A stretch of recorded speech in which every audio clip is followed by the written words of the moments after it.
The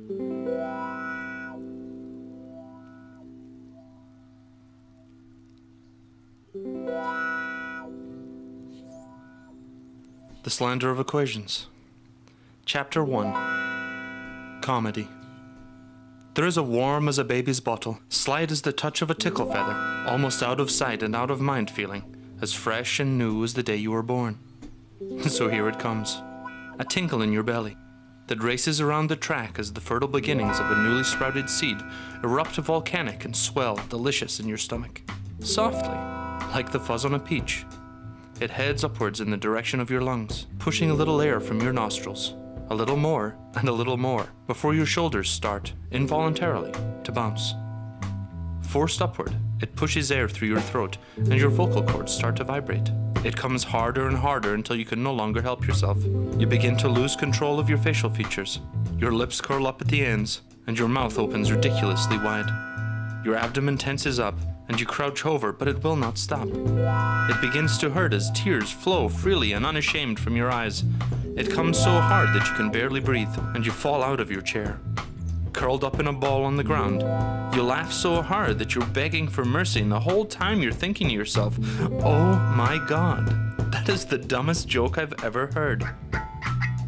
The comedian, egged on by the sight of your uncontrollable laughter, continues to push and will not stop. He repeats any and all phrases, words, and gestures that elicit the required response.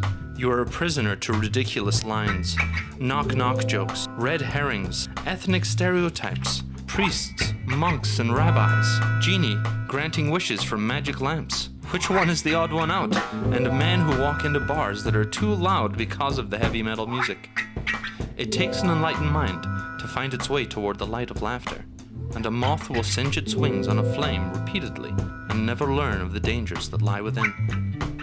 A man walks into a bar, or to be more exact, stumbles in, as the wind, gusting and blusterous outside, slams the door against the side of the building and practically throws him into the room.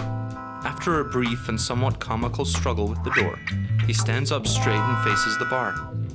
Many of the patrons stare in the direction of his grand entrance, but very quickly return to whatever conversations or distractions they were dealing with before the blustery delivery and otherwise non-remarkable presence of a dark trench-coated man in his black 50s-style fedora hat. As he notices the stares, he reaches up and touches the hat at its bill, as if to recognize his conundrum before brushing it off and heading to the bar. The bar itself is bathed in a red light that glows softly around the antique wooden fixtures. Statues of impossible patrons from days gone by sit in their immortal positions, laughing, crying, drinking, and talking with their immortalized counterparts.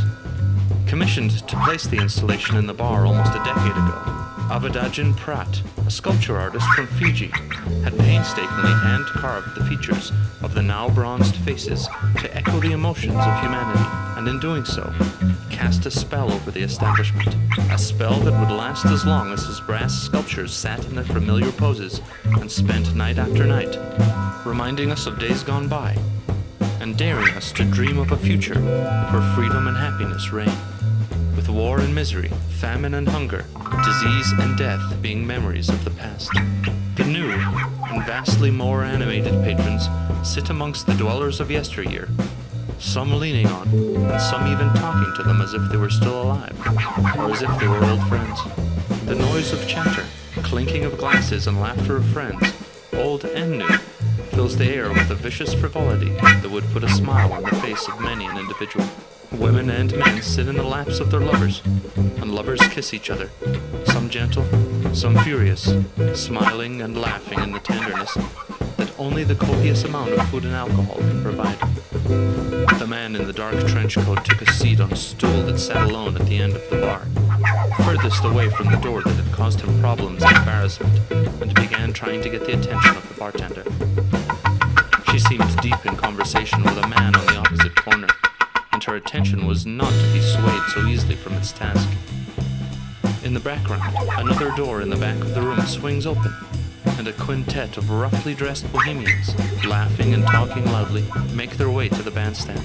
A selection of cocktails and beers are waiting for the group as they get on stage, and as a group, they salute one another with shots of vodka, before slamming them down and grabbing their instruments in what seemed like one fluid, forward motion. It seemed like only an instant as they fell into a mellifluously smooth, jazz-based, funky rhythm. The patrons of the bar move along with the music. The passion of the room grows in intensity and verve, magically pushing the conversations deeper and the kisses more powerful, as it lifts the spirit of compassion and camaraderie to the levels of decadent Rome.